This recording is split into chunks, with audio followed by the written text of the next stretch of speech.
Estamos ante un curso muy excepcional, porque nace de un acontecimiento excepcional, una exposición como no se puede hacer en otra parte que en el Museo del Prado, sobre un pintor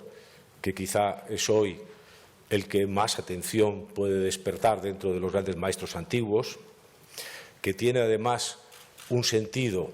el hecho de que sea el Museo del Prado, no solamente por su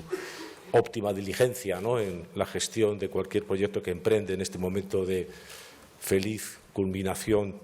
de su historia, que ha sido una historia larga y también muy difícil, ¿no?, y que parece por fin encontrar un momento feliz, ¿no?, en estos años. El Museo del Prado no solamente tiene una gran exposición del Bosco, sino que, en cierta manera, reflejando lo que es su colección, su ADN, pues es porque el Bosco, que hoy es una figura extraordinariamente popular, sin embargo, suscitó entre los españoles una adoración única, ¿no? De hecho, la formidable colección que tanto en el Museo del Prado como en otras colecciones públicas españolas hay del Bosco, que es única en el mundo, es el producto reducido de lo que los españoles pudieron realmente acopiar de este formidable maestro, que ciertamente, no voy a decir que fue despreciado o que fue poco conocido en el momento en el que vivió, pero que naturalmente sí que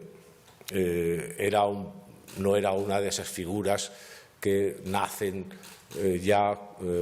con una proyección pública subitánea, ¿no?, sino que, por ejemplo, Durero, que hizo un viaje por los Países Bajos pocas fechas después de morir el Bosco y que pasó por Hertogenbosch, el lugar de su nacimiento, pues hablaba de la iglesia de Nuestra Señora, de lo que era cofrade el Bosco, pero al Bosco no lo mencionó. Y, sin embargo, por una cosa muy especial, que sería muy interesante también poder preguntarnos y preguntar al pasado, los españoles tuvieron una afición constante, no solamente a través de sus representantes reales. Felipe el Hermoso fue cliente del Bosco y sucesivamente Carlos V, Felipe II, un gran apasionado, y mientras, como ocurre muchas veces en la trayectoria de muchos artistas importantes, que después de su muerte pues quedan un poco, digamos que, oscurecidos o semi-olvidados, en España siempre fue una presencia muy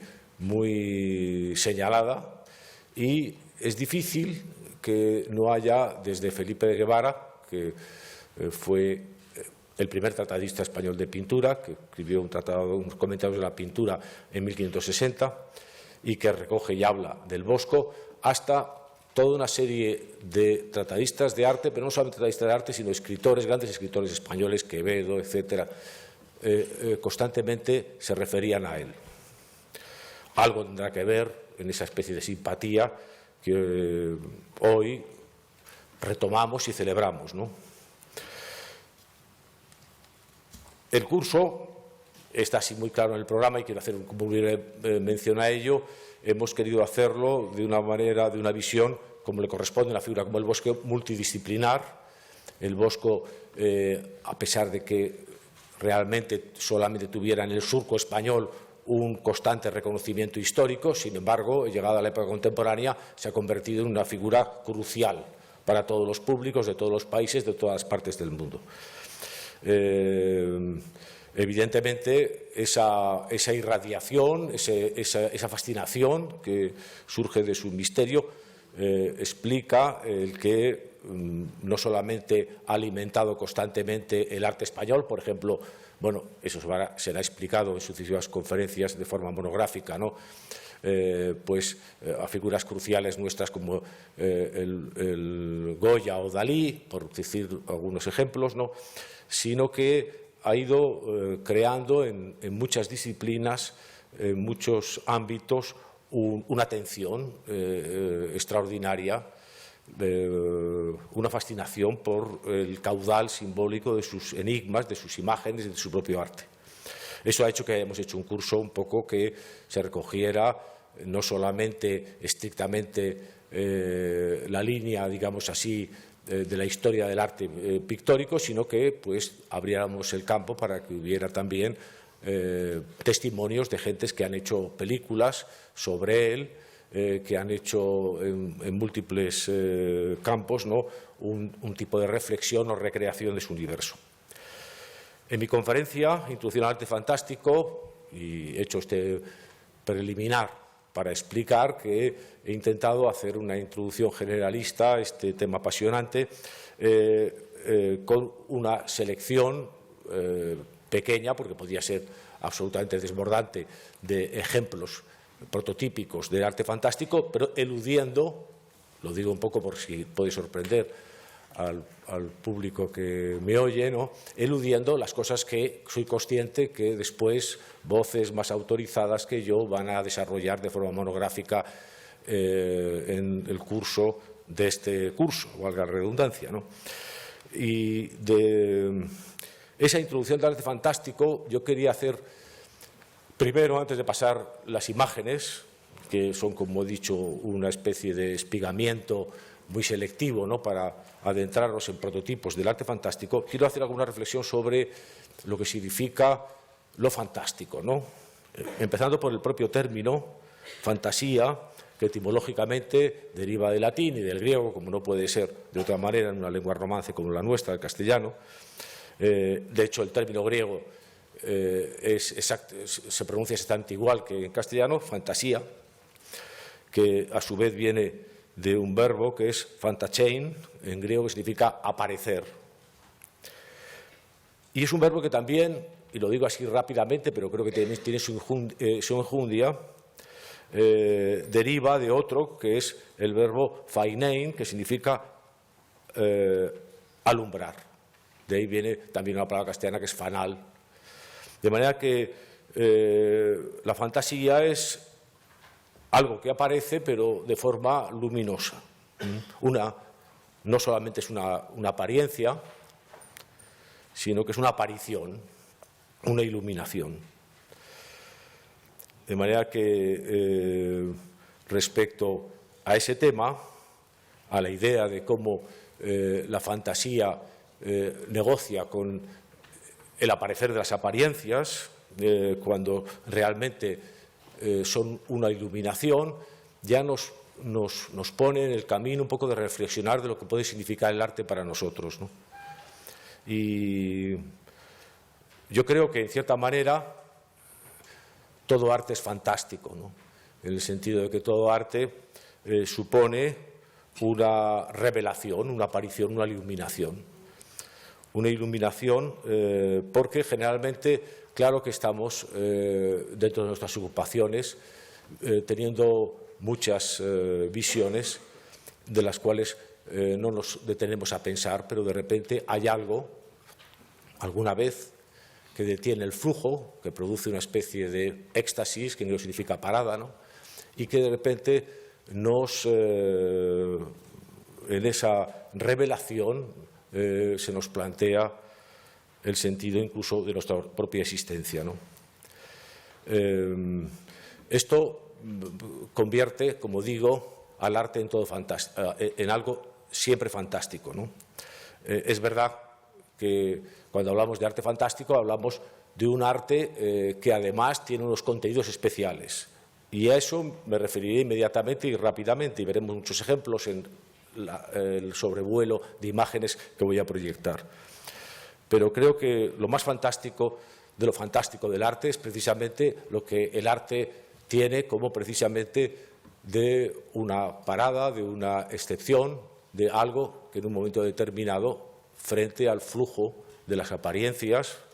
frente a la sucesión de acontecimientos, en un momento determinado algo nos arrebata y nos permite un poco pensar sobre nosotros mismos y el mundo, ¿no? No solamente el arte genera eso, de hecho,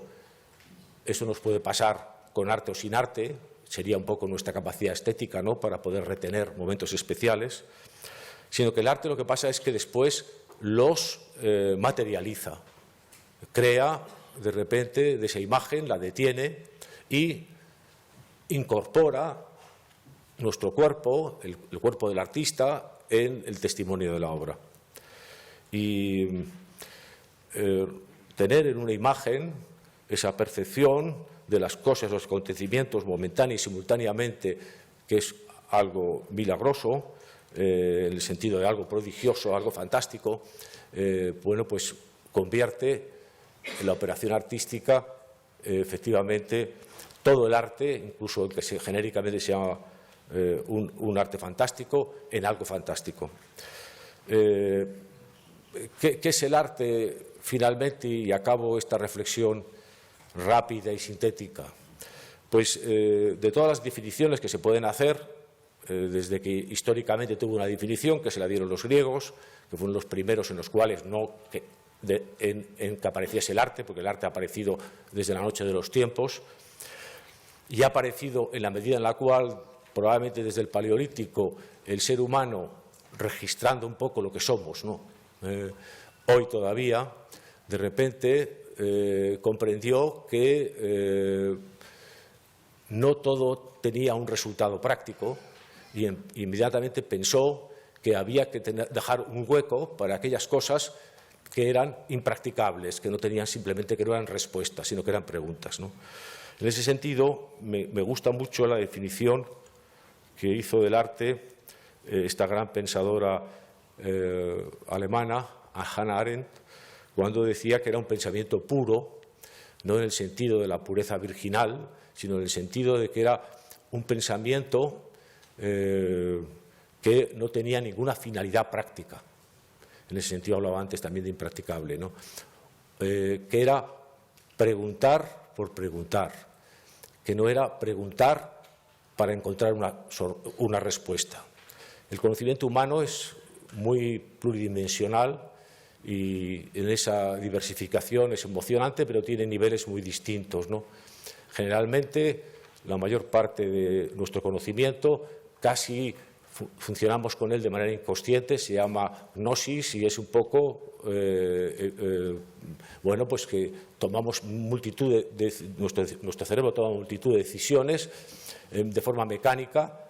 porque ya tenemos inmediatamente la respuesta, ¿no?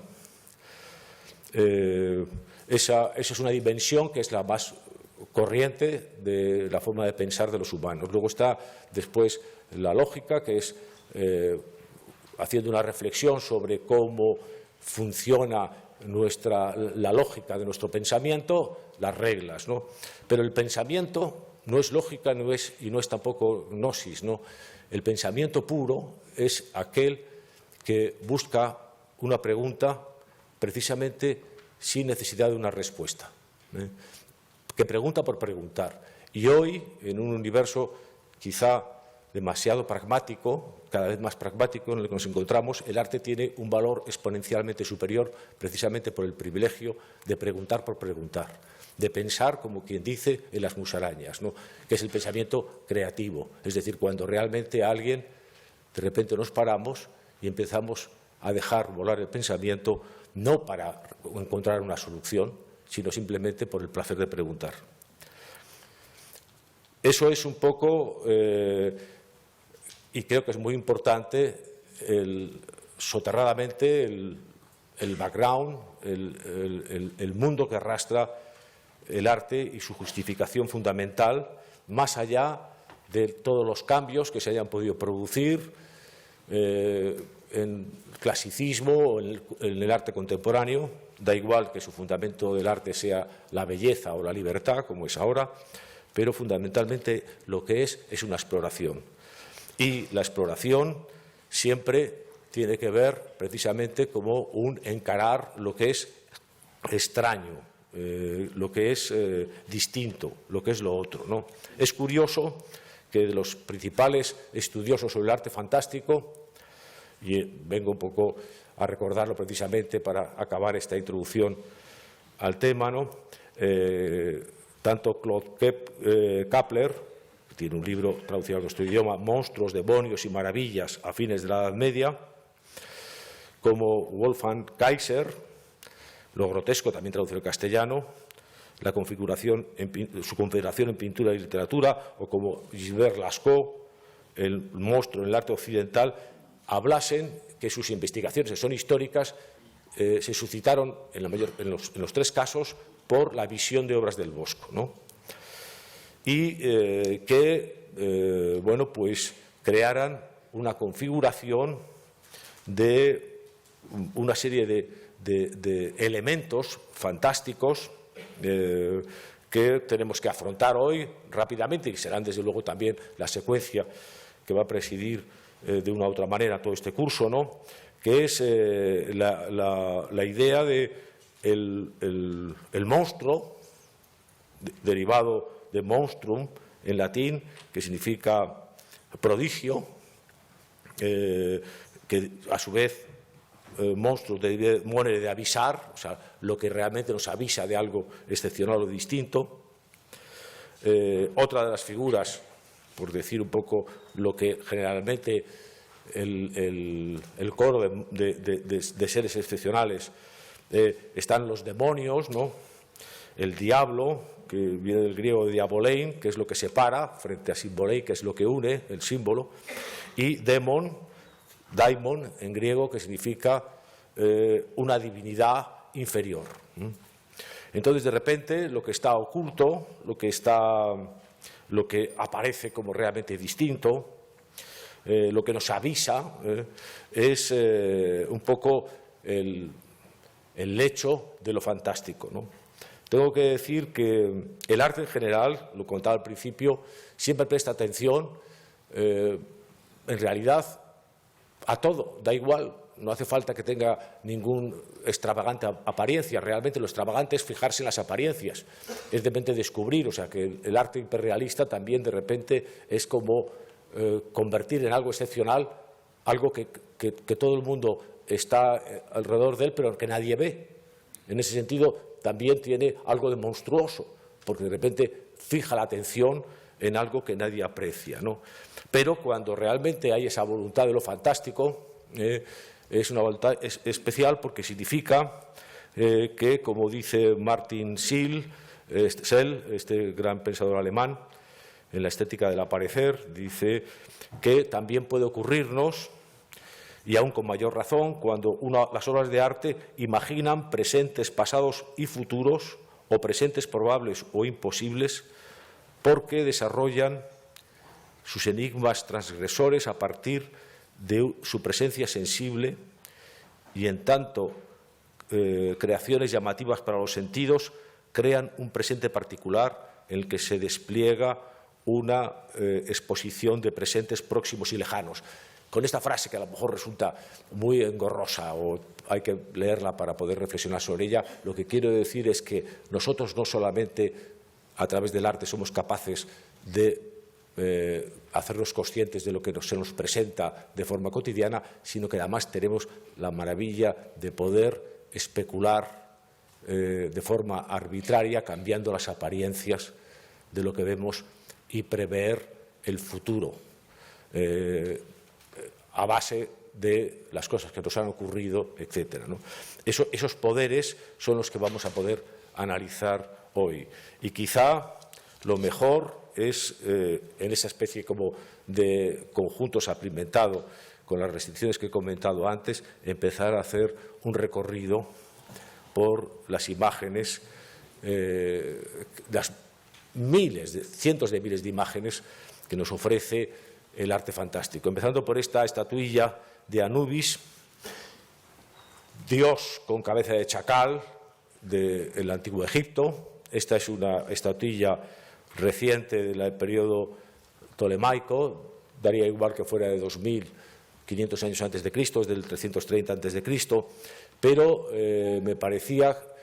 un comienzo importante en nuestro recorrido, porque los monstruos y los seres extraños siempre vienen del Oriente. Es curioso que los que han estudiado el tema, cuando, por ejemplo, los orientales piensan sus propios monstruos, inversamente a nosotros dicen los monstruos vienen siempre de Occidente. Bueno, pero nosotros, por ejemplo, en Grecia sabemos muy bien que estas figuras mitad humanas, mitad animales, estas figuras de animales antropomorfizadas,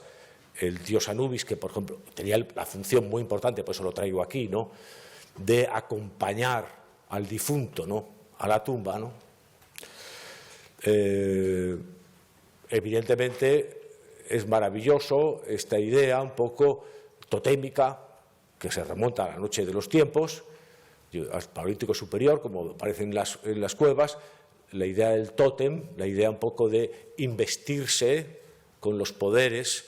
de, en ese momento, animales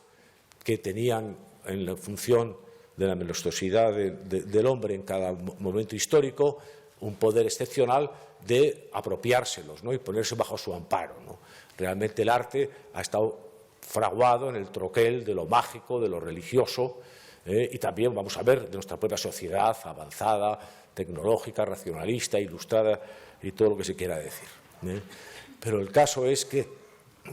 ese testimonio de investimiento, de intimidad, que además nos pertenece tanto, puesto que lógicamente la secuencia evolutiva nos ha hecho pasar por estados animales muy diversos, pero que inicialmente esta idea un poco totémica, ¿no?, está presente en el arte fantástico, ¿no? Esta idea un poco de protección a través de figuras totémicas animales, como se representa en este ejemplo. Evidentemente me voy a dedicar sobre todo a figuras de la mitología occidental. Dice este estudioso del arte fantástico, Kapler, que he citado antes, que cuál es el problema que tenemos para interpretar muchas de estas figuras, incluso las del Bosco, por qué nos resultan tan enigmáticas. Fundamentalmente porque pues, el lenguaje se ha ido olvidando, es decir, de repente esos símbolos, simbolein significa unión, era una tablilla que se rompía en dos partes entre los griegos cuando de repente se producía un encuentro y se quería que ese encuentro fuese reafirmado en sucesivas generaciones. Entonces se dividía una tablilla para que después el nieto, el hijo del nieto de ese visitante, cuando la presentase, uniéndola, se pudiese ver que había una antigua alianza, ¿no? Bien, pues a veces perdemos esa tablilla y tenemos que recuperarla a través de las crónicas antiguas, por ejemplo, las crónicas de los viajes, los cuentos, los mitos, que nos permiten un poco aproximarnos un poco al sentido de imágenes que han perdido cualquier sentido para nosotros. Entonces, esta esfinge, que es dentro de una estela funeraria, es una de las figuras mitológicas del panteón griego. Es una figura inquietante porque, como aparece, bueno, esta es una figurilla que es ni más ni menos del 530 a.C., como digo, de una estela funeraria, y la esfinge era un personaje mixto que tenía cabeza de mujer, alas y cuerpo de león, que cercó la ciudad de Tebas y que a quien no acertaba un enigma era devorado, ¿no?, hasta que Edipo consiguió resolver su enigma y entonces la esfinge se suicidó, ¿no? Es un ser absolutamente fantástico, mezclado de elementos diferentes. Tengo que decir al respecto que uno de los primeros filósofos occidentales, Platón, uno de los primeros también que se dedicó a pensar sobre el arte, que tenía una aprensión como filósofo respecto a qué podía ser el arte, que incluso en su República Ideal los colocó extramuros porque pensaba que los artistas eran sospechosos. ¿Sospechosos a qué? Pues precisamente al control racional, porque efectivamente la densidad simbólica, informativa del arte no es posible descifrarse con la sola ayuda de la razón. Y entonces, pero de todas maneras comprendía que el arte era importante, entonces estableció como 3 niveles de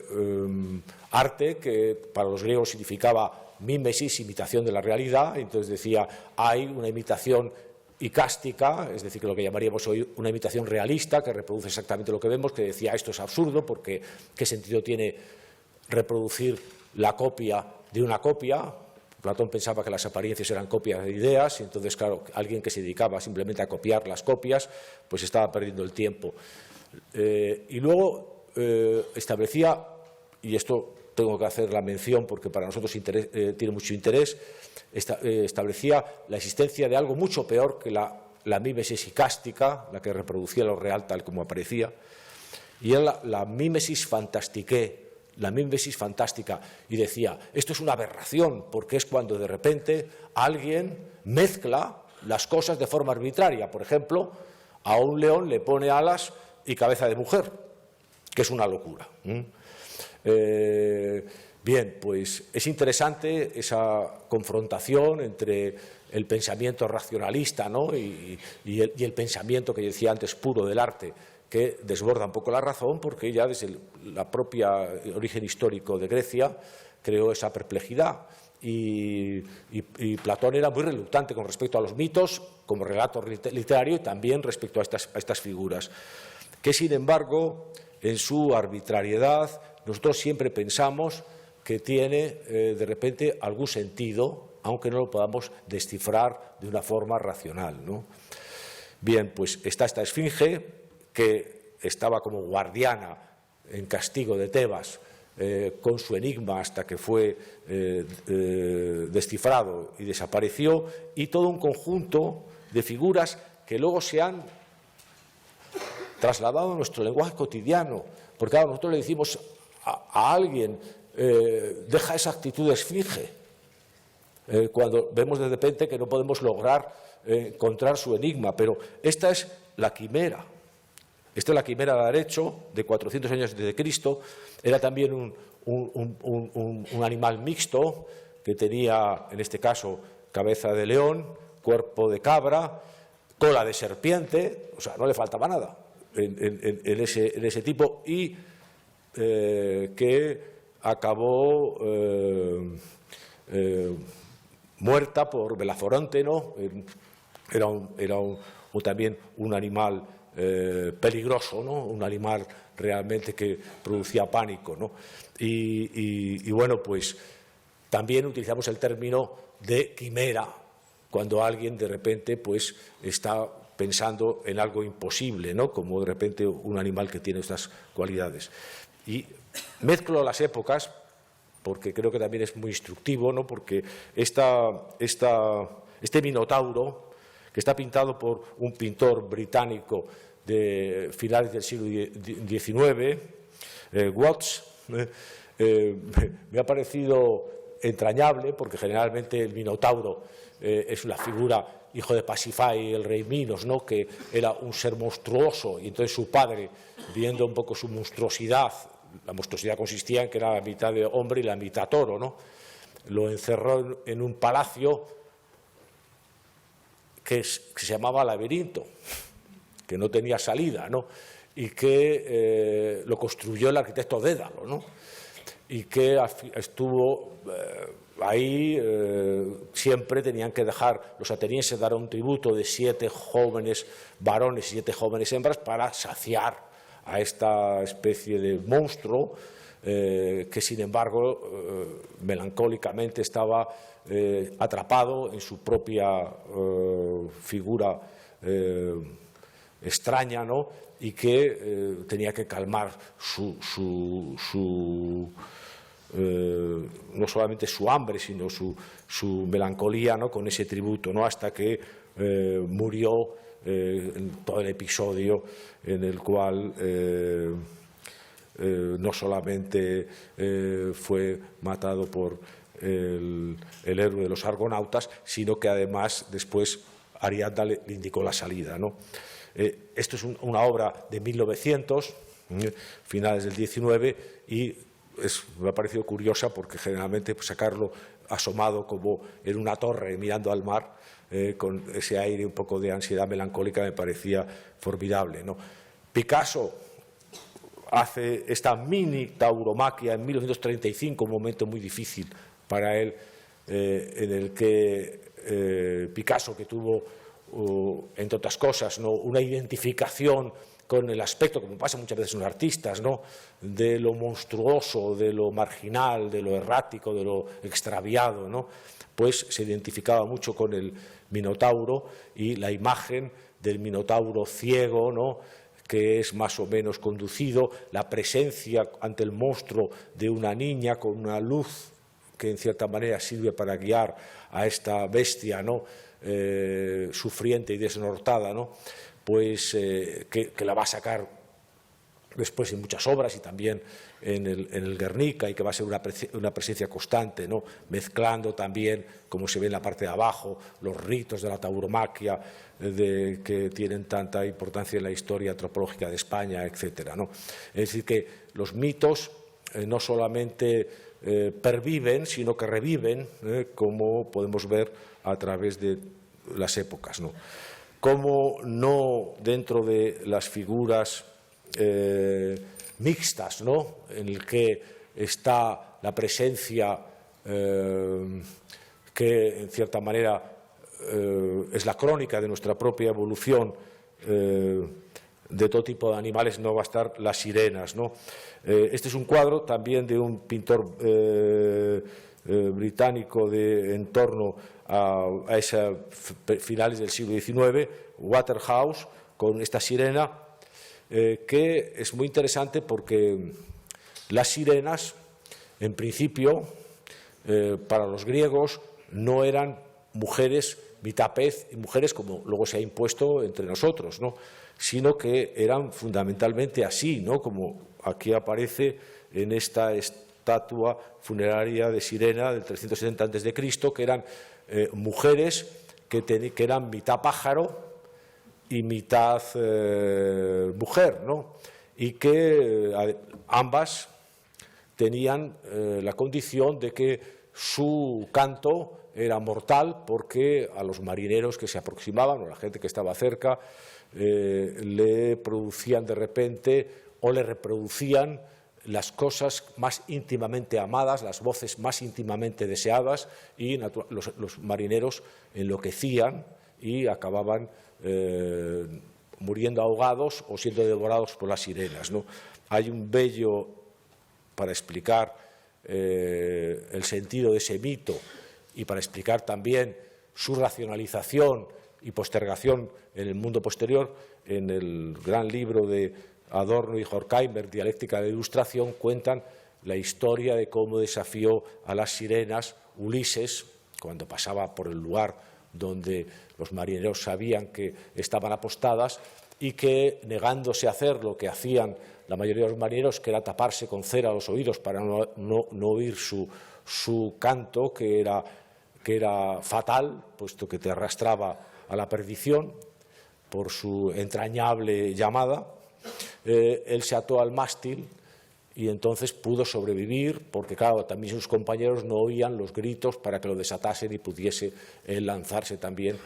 a seguir ese canto. Y estos dos pensadores de la Escuela de Frankfurt, después de esta historia, hablando del astuto Ulises y del mundo comercial, práctico y bueno, ya un poco como configurando nuestro mundo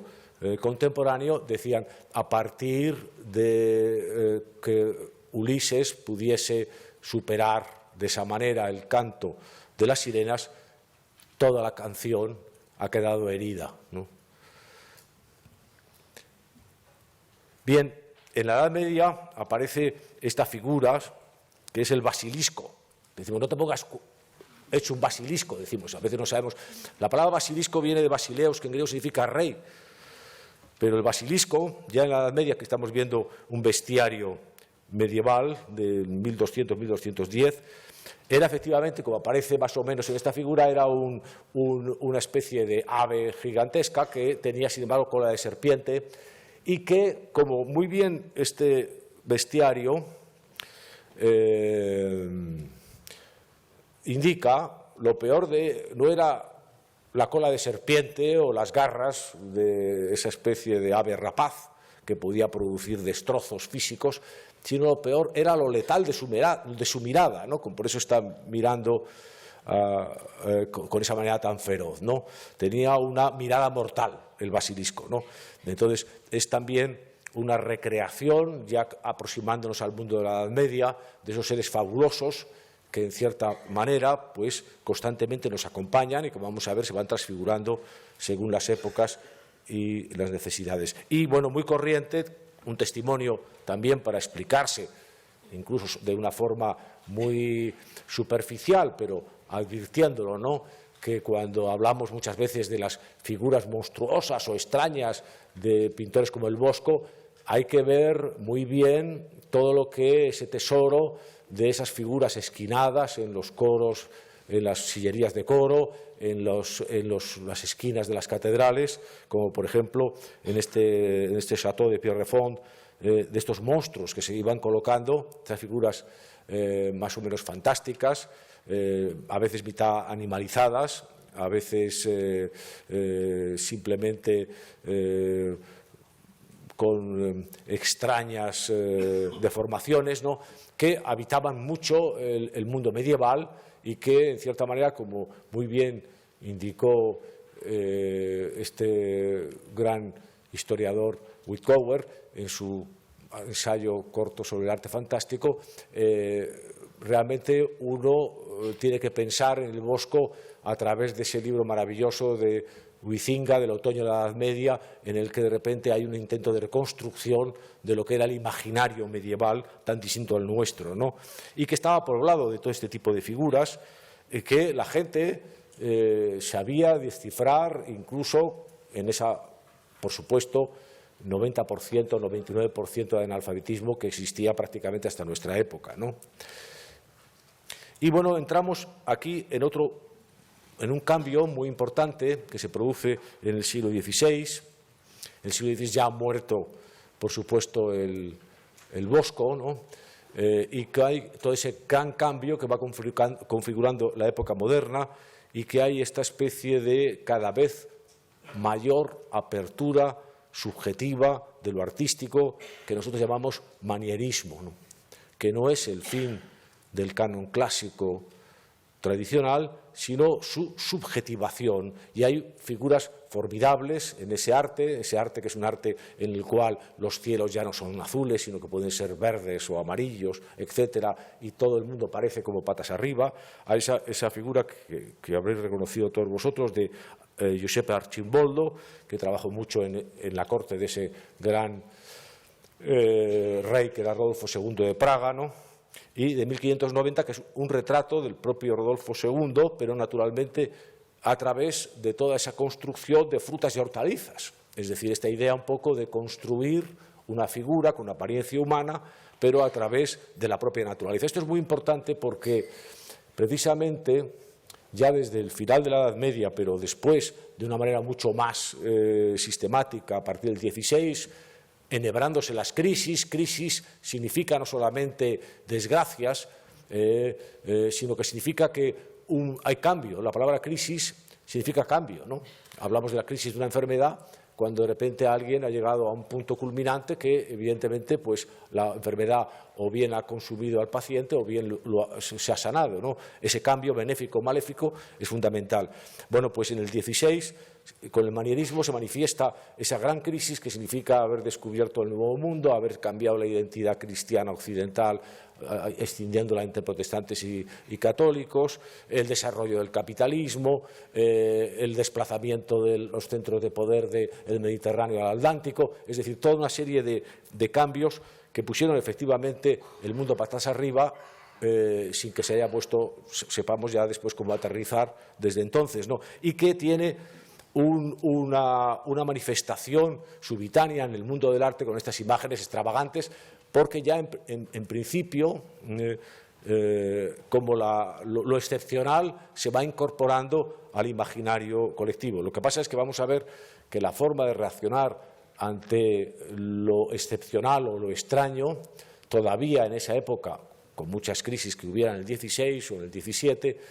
era una forma de recomponer, digamos, lo orgánico desde puntos de vista diferentes, como por ejemplo hacer un retrato a base de flores,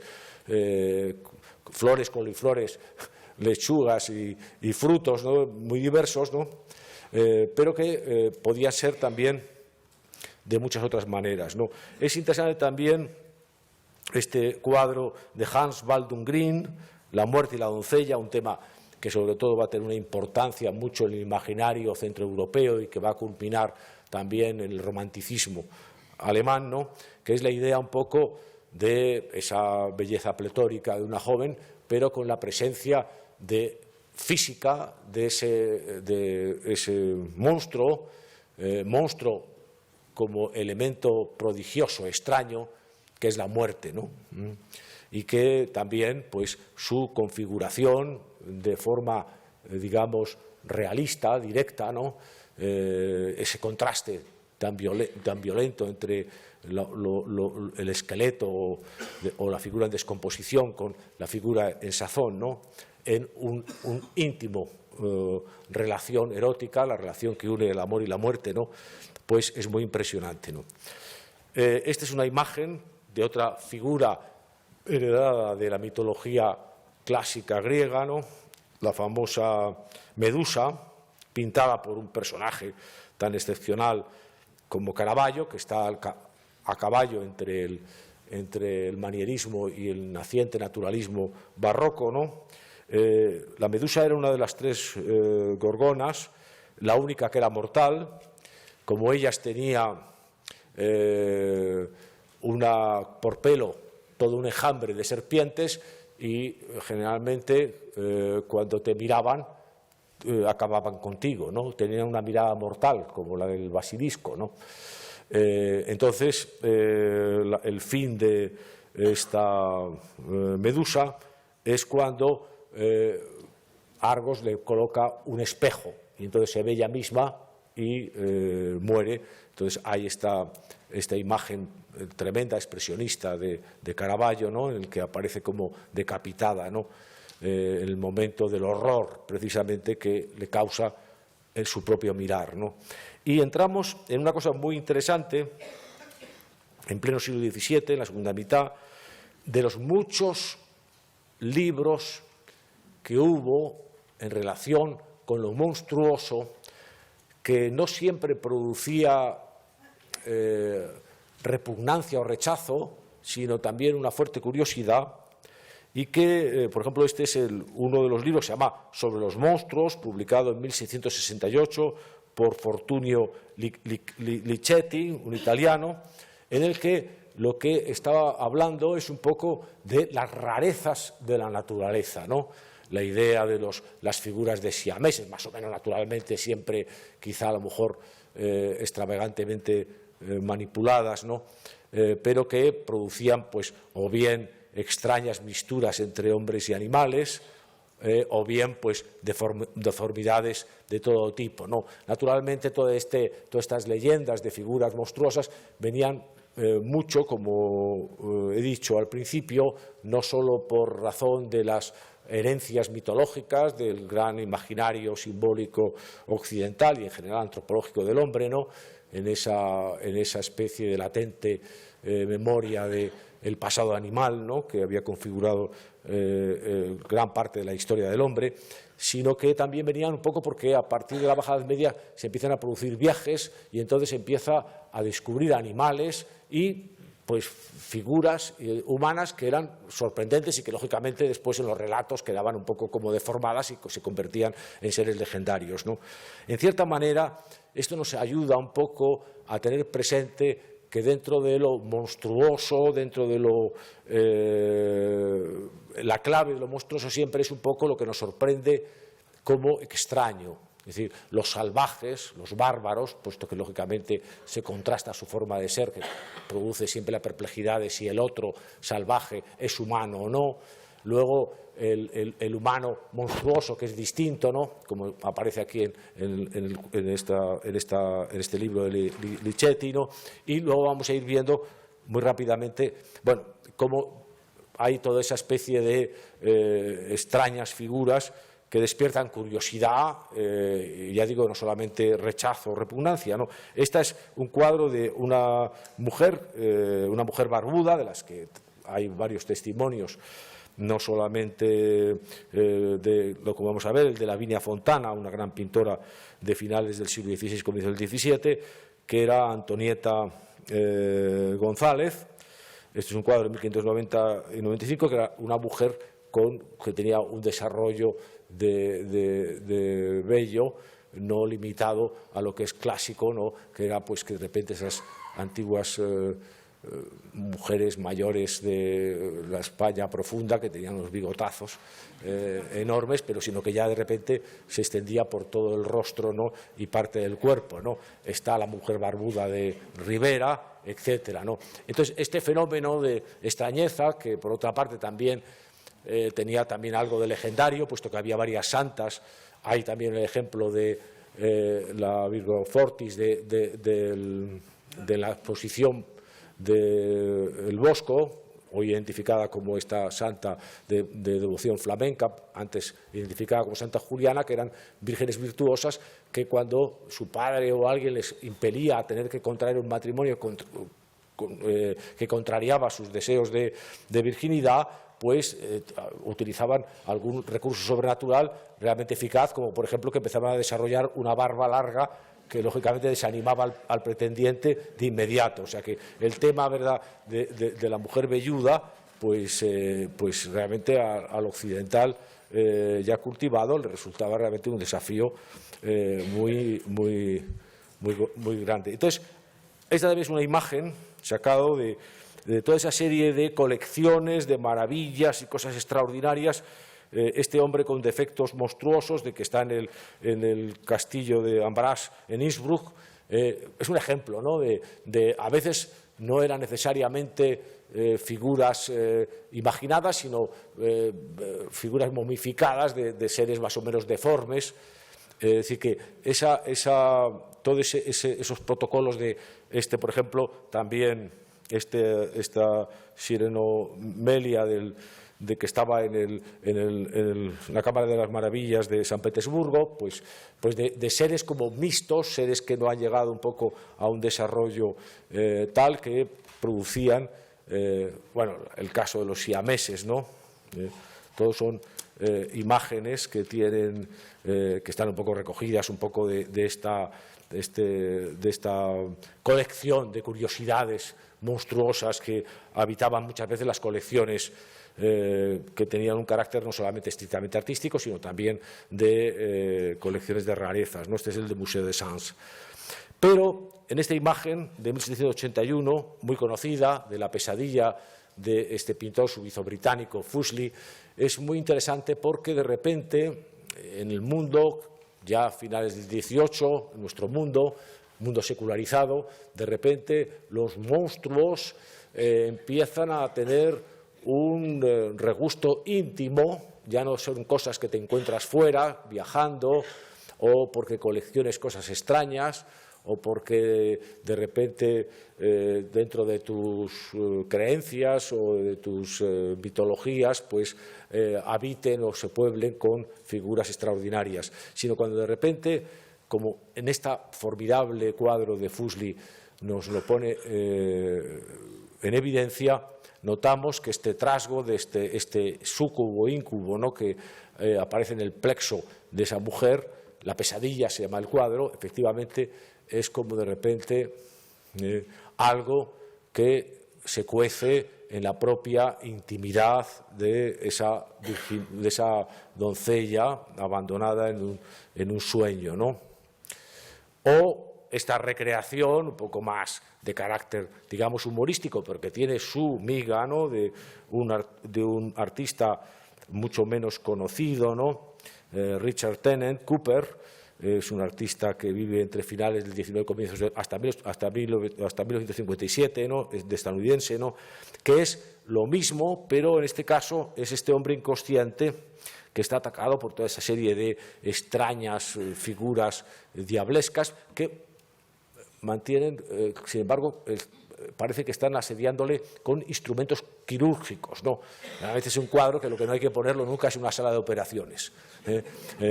porque es como de repente el sueño de alguien que le van a operar, ¿no? Pero también como una cosa absolutamente que emerge del propio temor de la figura, ¿no? De los muchos artistas que han recreado ese mundo fantástico, a veces ya se puede ver incluso con los pocos destellos y ejemplos que voy pasando de una forma muy espigada, ¿no? Este cuadro de James Ensor, en el que se autorretrata como un esqueleto, ¿no? En un universo en el cual los esqueletos y las máscaras, es decir, más o menos esa identidad delicuescente que nos configura, ¿no? Y que aparece un poco emanciparse de nosotros, pueblan un poco un universo, se exteriorizan, pero desde nuestro propio interior, ¿no? Y luego, naturalmente, entramos ya con nuestros monstruos más queridos, que muchos tienen un vehículo, aunque originalmente literario, pero después su divulgación masiva ha sido a través del cine, ¿no? El más importante de todos es el que concibe Mary Shelley justo al cambio del 18 al 19, la historia de Dr. Frankenstein, que crea el primer replicante, todavía orgánico, pero que a través de la electricidad pues consigue crear a este monstruo, y que este monstruo, que es en cierta manera un resucitado a través de los conocimientos científicos, sin embargo se convierte en un personaje, como pasa siempre con los monstruos, que notando la aprensión, el terror, incluso el rechazo, incluso la violencia de la gente que se cruza, pues acaba convirtiéndose en un ser peligroso, ¿no? Y que acaba matando a su propio creador en su decurso progresivamente desdichado, ¿no? Hay un conjunto de figuras que a lo largo del 19 y el 20 se van recreando, cada vez manifestándonos más claramente que nuestros anhelos de inmortalidad van trocando su convoy orgánico a otro mecánico, que ya Frankenstein, en cierta manera, nos anuncia, pero que todavía, en ese intermedio, ese paso, ¿no? Es curioso que estas películas, todas estas películas que sus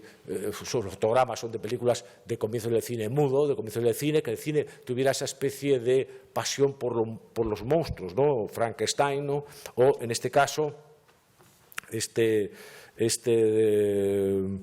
imagen de el golem. El golem era esta figura que en la Torá hebraica se crea a través un poco como crea Dios al hombre, ¿no? Pero que es una creación de un ser gigantesco y monstruoso, y como Frankenstein, que también tiene una relación muy conflictiva con los seres humanos mortales, digamos así, entre comillas, normales, salvo, como aquí en este fotograma de la película de Wegener y Boesse de 1927, esta figura infantil, que es un poco la que puede conjurar, ¿no? Porque se puede comunicar más con estas figuras monstruosas, ¿no? Bueno, pues Nosferatu de Murnau, ¿no? Es también una figura terrible, que es la figura del vampiro, que Bram Stoker en 1870 crea esta figura, un poco tomando la leyenda una leyenda que ha tenido mucho predicamento, no solamente en la parte de Europa Oriental, sino en España. Bueno, la gente joven de aquí pues seguramente no lo ha oído hablar nunca, pero la gente que ya tenemos cierta edad sí lo hemos oído, que es que había lo que se llamaba en España, pero vamos, en fin, España, quiero decir, la España del siglo XX, ¿no? El sacamantecas. El sacamantecas era el que te chupaba la sangre, que era un tipo que aparecía días de luna, con un aspecto muy blanco, porque claro, lógicamente necesitaba transfusiones para poder continuar, y era un poco un vampiro, o sea que entra un poco de la leyenda popular, y que entonces aparece también esta imagen, curiosamente, que en cierta manera ya empiezan a ser como monstruos, pero que tienen que ver, que tienen, como decía desde la pesadilla de Fuseli, una relación íntima con nosotros, ¿no? Y ya pasamos un poco a las cosas muy recientes, como esta película que hace en 1978 el británico Ridley Scott, Alien, el octavo pasajero, que es una película que le lanzó a la fama, que luego dio origen a una serie que seguramente muchos de vosotros habéis visto, ¿no? Pero que era precisamente como un personaje, como siempre hay un pasajero de base. Estaba inspirado en la línea de sombra de ese gran escritor polaco-británico, Joseph Conrad, en el que de repente los atrapados en una nave en medio del océano, pues de repente hay uno que cae enfermo y que va contagiando a todos los demás. Y ahí no te puedes escapar, porque lógicamente la costa más cercana está suficientemente alejada como para que ese personaje insidioso, que no sabe si tirar por la borda o aguantar, pues va a producir un poco como todo el desastre, ¿no? Esto en un viaje interplanetario, y esta idea ya vemos un poco como esos monstruos que van apareciendo, tomando una configuración de nuestro imaginario actual, van teniendo una dimensión extrañamente primero orgánica, haciendo un poco homenaje, ¿no?, a los monstruos que hemos visto de que habían prosperado en la literatura y en el cine anterior, pero que el propio Ridley Scott va a hacer en el 82, unos 4 años después de esta película, el Blade Runner, que ya son replicantes. Es decir, son seres que un poco ya se fabrican, ¿no?, que es el tema que va a estar un poco cada vez más entre nosotros. Lo único que pasa es que los replicantes nuestros, y cualquier día se percatarán, sobre todo los más jóvenes, que no sabrán si son ellos o son su ordenador. Quién es auténticamente el replicante de cada uno, ¿no? Esta gran duda es la que verdaderamente tiene la dimensión monstruosa que nos asedia en este mundo. Bueno, en fin, como no voy a sacar también a este personaje divertido de la maravillosa serie de George Lucas de la Guerra de las Estrellas, Jabba, bueno, pues que es una mezcla precisamente de toda esa extrapolación